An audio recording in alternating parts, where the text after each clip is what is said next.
नमस्कार and welcome to JAC board वाला। मैं हूं आकाश सेन और आज इस वीडियो में हम लोग क्लास 11 जियोग्राफी पर बात करेंगे।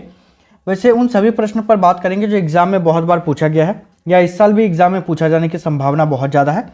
तो चलिए हम लोग प्रश्न संख्या 1 के साथ प्रारंभ करते हैं। और प्रश्न संख्या 1 हम लोगों से पूछा जा रहा है कि महासागरीय जल एक दिन में 2 बार ऊपर उठते एवं नीचे गिरते हैं, इसका क्या कारण है।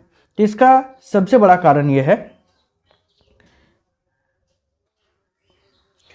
सूर्य और चंद्रमा का आकर्षण बल। ठीक है, सूर्य और चंद्रमा का आकर्षण बल के कारण जो है ऐसा होता है। प्रश्न संख्या 2 जिसमें पूछा जा रहा है कि जल के माध्यम से तरंग के गति करने के दर को क्या कहते हैं। तो इस दर को कहा जाता है तरंग गति। ठीक है, प्रश्न संख्या यदि 2 पर बात करें तो इसमें पूछा जा रहा है एक तरंग के उच्चतम एवं निम्नतम बिंदु को क्या कहते हैं। तो एक तरंग के उच्चतम और निम्नतम बिंदु को हम लोग कहते हैं तरंग शिखर एवं गर्त। ठीक है, प्रश्न संख्या 4 इसमें पूछा जा रहा है यह तरंग की ऊंचाई का आधा भाग है। तो यहाँ पर जो दिया गया है उसके बारे में आपको पूछा गया है, तो तरंग आयाम जो है ये होता है। ठीक है, प्रश्न संख्या 5 इसमें पूछा जा रहा है चंद्रमा एवं सूर्य के आकर्षण के कारण दिन में एक बार या 2 बार समुद्र तल का नियतकालीन उठने या गिरने को क्या कहा जाता है। ठीक है, तो इसको ज्वार भाटा कहा जाता है। ठीक है, प्रश्न संख्या 6 इसमें पूछा जा रहा है कि वायु एवं वायुमंडलीय दाब में परिवर्तन के कारण जल की गति को क्या कहा जाता है। तो इसमें जल की गति को कहा जाता है महोर्मी। ठीक है, प्रश्न संख्या 7 इसमें आपको पूछा जा रहा है कि फंडी की खाड़ी किसके लिए प्रसिद्ध है। यदि बात करें फंडी की खाड़ी का तो ये जो है सबसे ऊंचा ज्वार भाटा के लिए जाना जाता है, यह प्रसिद्ध है। ठीक है, प्रश्न संख्या 8 इसमें पूछा जा रहा है कि विश्व के सबसे ऊंचा ज्वार भाटा कहाँ पर आता है। तो अभी अभी आप लोग पढ़े फंडी की खाड़ी में। ठीक है, प्रश्न संख्या 9 इसमें पूछा जा रहा है कि कनाडा के नोवास्कोसिया में स्थित फंडी की खाड़ी में आने वाले ज्वारीय उभार की ऊंचाई कितनी होती है। तो वहाँ पर ज्वारीय उभार की ऊंचाई जो होती है 15 से 16 किलोमीटर 16 किलोमीटर बोल रहे मीटर ऊंची होती है। ठीक है, आगे बात करें प्रश्न संख्या 10 पर, तो जिसमें पूछा जा रहा है कि कनाडा के नोवास्कोसिया में आने वाले ज्वारीय भाटा प्रति मिनट कितनी सेंटीमीटर ऊंचा उठता है। यदि बात करें प्रति सेंटीमीटर तो ये जो है 4 सेंटीमीटर की ऊंचाई पर उठता है। ठीक है, आगे बात करें प्रश्न संख्या 11 पर, तो इसमें पूछा जा रहा है कि जब ज्वार भाटा द्वीपों के बीच से या खाड़ियों तथा ज्वारनद मुखों में से गुजरता है तो इन्हें क्या कहते हैं। तो इनको कहा जाता है ज्वारीय धारा। ठीक है, प्रश्न संख्या 20 पर बात करें तो इसमें पूछा जा रहा है ऐसे ज्वार भाटा जिनकी ऊंचाई में भिन्नता होती है वह कहलाती है। तो जिनकी ऊंचाई में भिन्नता होती है उसको हम लोग कहते हैं मिश्रित ज्वार। ठीक है, प्रश्न संख्या 13 इसमें पूछा जा रहा है कि यह सबसे सामान्य ज्वारीय प्रक्रिया है जिसके अंतर्गत प्रत्येक दिन 2 उच्च एवं 2 निम्न ज्वार आते हैं, क्या कहलाते हैं। तो इसको हम लोग कहते हैं दैनिक ज्वार। ठीक है, प्रश्न संख्या 14 पर बात करें तो इसमें पूछा जा रहा है कि अपसौर संबंधित है। तो अपसौर जो है किससे संबंधित है, तो इसका आंसर हो जाएगा पृथ्वी व सूर्य के निकटतम स्थिति से। ठीक है, प्रश्न संख्या 15 इसमें पूछा जा रहा है कि प्रतिवर्ष 3 जनवरी को क्या होता है। तो प्रतिवर्ष जो है 3 जनवरी को अपसौर होता है। ठीक है, प्रश्न संख्या 16 इसमें पूछा जा रहा है कि प्रतिवर्ष 4 जुलाई को क्या होता है। तो प्रतिवर्ष यदि 4 जुलाई को यदि बात करें तो अपसौर होता है। ठीक है, यहाँ पर उपसौर था, यहाँ पर अपसौर है। ठीक है, प्रश्न संख्या 17 इसमें पूछा जा रहा है कि धारा की गति को उसके प्रवाह के रूप में जानते हैं, प्रवाह को किसमें मापा जाता है। तो यदि बात करें प्रवाह को तो नॉट द्वारा मापा जाता है। ठीक है, आगे बात करें प्रश्न संख्या 18 पर, तो इसमें पूछा जा रहा है कि संसार के प्रमुख मत्स्य क्षेत्र कहाँ पाए जाते हैं। तो प्रमुख मत्स्य क्षेत्र जो है वो पाए जाते हैं गर्म एवं ठंडी जल धाराओं वाले क्षेत्र में। ठीक है, प्रश्न संख्या 19 इसमें पूछा जा रहा है कि महासागरीय जल की ऊपर एवं नीचे की गति किससे संबंधित होती है। तो ये संबंधित होती है ज्वार से। ठीक है, प्रश्न संख्या 20 पर बात करें तो प्रश्न संख्या 20 हम लोगों से पूछा जा रहा है कि बृहद ज्वार आने का क्या कारण है। तो यदि हम लोग बात करें बृहद ज्वार आने का कारण, तो सूर्य और चंद्रमा का पृथ्वी पर एक ही दिशा में गुरुत्वाकर्षण बल। ठीक है, आगे बात करें प्रश्न संख्या 21 पर, तो प्रश्न संख्या 21 हम लोगों से पूछा जा रहा है कि पृथ्वी तथा चंद्रमा की न्यूनतम दूरी कब होती है। तो न्यूनतम दूरी कब होती है या किस महीने में होती है, तो वो होती है आप लोगों का जनवरी महीने में।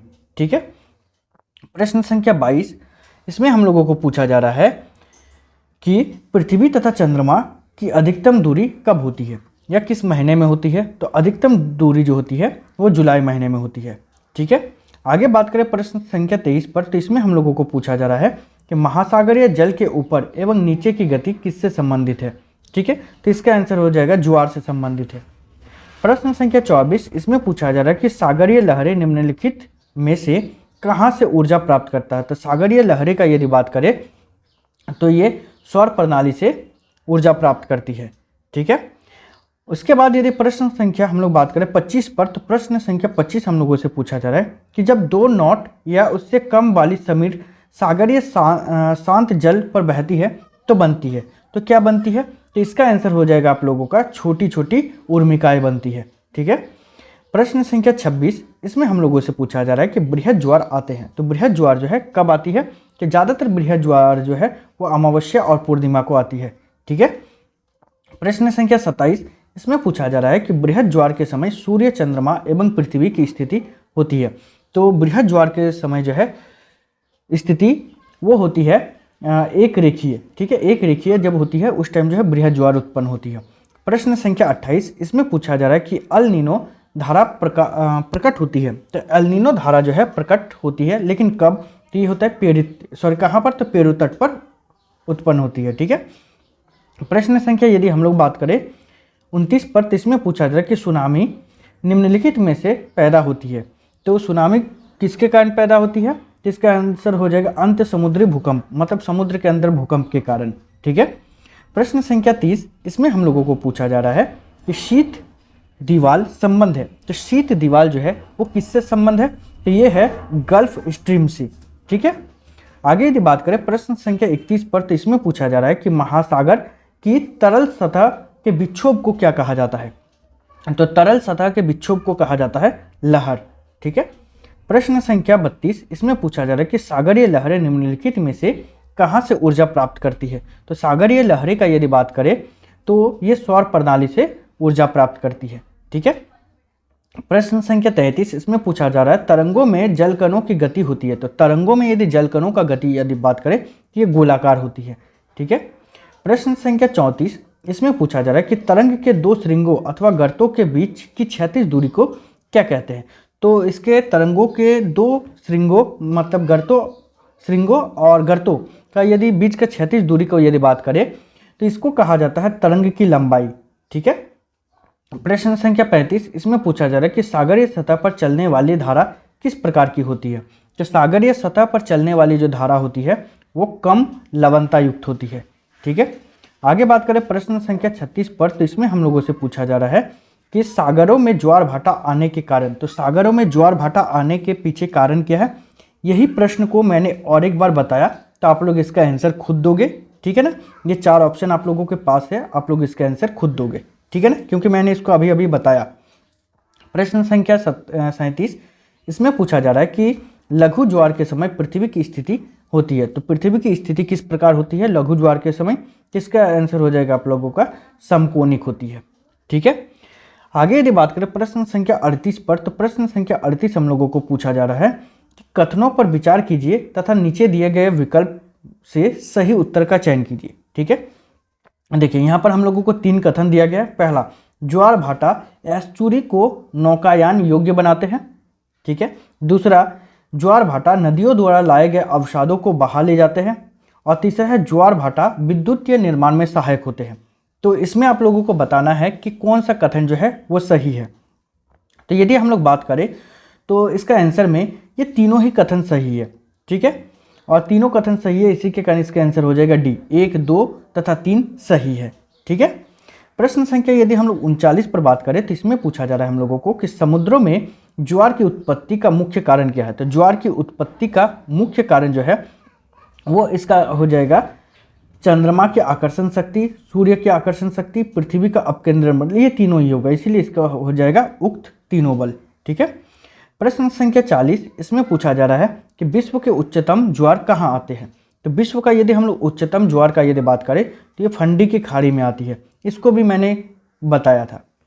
प्रश्न संख्या 41, इसमें पूछा जा रहा है कि ज्वार भाटा के निर्माण के लिए कौन सा बल उत्तरदायी है। उत्तरदायी नहीं है। तो कौन सा बल जो है उत्तरदायी नहीं है? तो यहाँ पर एक ऑप्शन के तहत आप लोगों को बताए कि 3 ऑप्शन जो था वो कारण था, तो एक बचा आप लोगों का जो कारण नहीं है, तो वही हो जाएगा आपका आंसर, और आप लोगों को इस 41 नंबर प्रश्न का भी उत्तर देना है। ठीक है। प्रश्न संख्या 42, इसमें हम लोगों को पूछा जा रहा है कि सागरीय धाराओं के रूपांतरण में निम्न में से कौन सा एक कारक योगदान नहीं करता है? तो कौन सा कारक जो है वो योगदान नहीं करता है? तो इसका आंसर हो जाएगा महासागर में ज्वारीय लहर। ठीक है।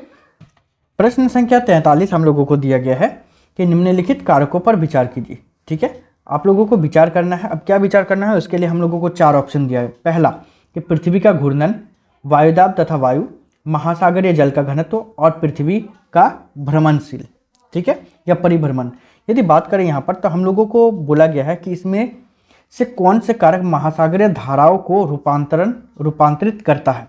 ठीक है, तो कौन कौन सा कारक है जो रूपांतरित करता है?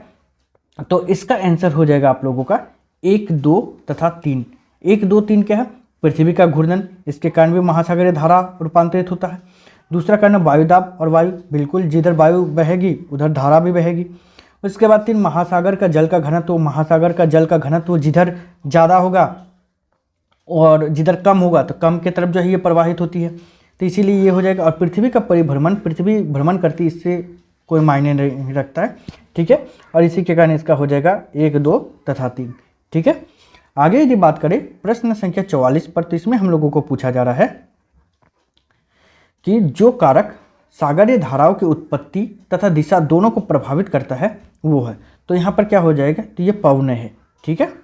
प्रश्न संख्या 45, इसमें पूछा जा रहा है कि निम्नांकित में से कौन सी धारा अटलांटिक सागर में नहीं बहती? तो कौन सा धारा जो है वो अटलांटिक सागर में नहीं बहती है? तो हम्बोल्ट धारा जो है ये नहीं बहती है। ठीक है। प्रश्न संख्या यदि 46 पर आए तो इसमें पूछा जा रहा है कि निम्नांकित में से कौन सी गर्म जलधारा है? तो कौन सी गर्म जलधारा है? तो इसका आंसर हो जाएगा आप लोगों का अगुलहास की धारा। ठीक है, अगुलहास की धारा। आगे यदि बात करें प्रश्न संख्या 47, इसमें पूछा जा रहा है क्यूरोसियो धारा प्रवाहित होती है। क्यूरोसियो धारा जो है प्रवाहित होती है आखिर कहाँ पर? तो इसका आंसर हो जाएगा प्रशांत महासागर पर। ठीक है। प्रश्न संख्या 48, इसमें पूछा जा रहा है कि यदि जापान द्वीप नहीं होते तो जलधारा 2 भागों में विभक्त नहीं होती, वो है। तो कौन सी जलधारा 2 भागों में विभक्त नहीं होती? तो इसका आंसर हो जाएगा क्यूरोसियो जो जलधारा है वो नहीं होती। ठीक है ना। प्रश्न संख्या यदि 49 पर आए तो इसमें पूछा जा रहा है कि निम्नलिखित में से कौन एक ठंडी जलधारा है? तो यहाँ पर ठंडी जलधारा कौन सी है? तो इसका आंसर हो जाएगा हम्बोल्ट जो है वो ठंडी जलधारा है। प्रश्न संख्या 50, इसमें पूछा जा रहा है निम्नलिखित में से किस महासागर की धाराएं ऋतु परिवर्तन के साथ अपनी दिशा बदल लेती है? ठीक है, तो इसका आंसर हो जाएगा हिंद महासागर। ठीक है, तो ऐसे ही आप लोगों को और भी वीडियोस चाहिए तो चैनल को सब्सक्राइब कीजिएगा और मेरा मोटिवेशन लेवल को बढ़ाने के लिए अपना फ्रेंड के साथ शेयर जरूर कीजिएगा। ठीक है, जैसे जैसे मेरा मोटिवेशन लेवल बढ़ता रहेगा आप लोगों के लिए इससे भी अच्छा वीडियोज़ लाता रहूँगा। ठीक है, तो इस वीडियो में इतना ही, मिलते हैं नेक्स्ट वीडियो में, तब तक के लिए बाय, थैंक यू।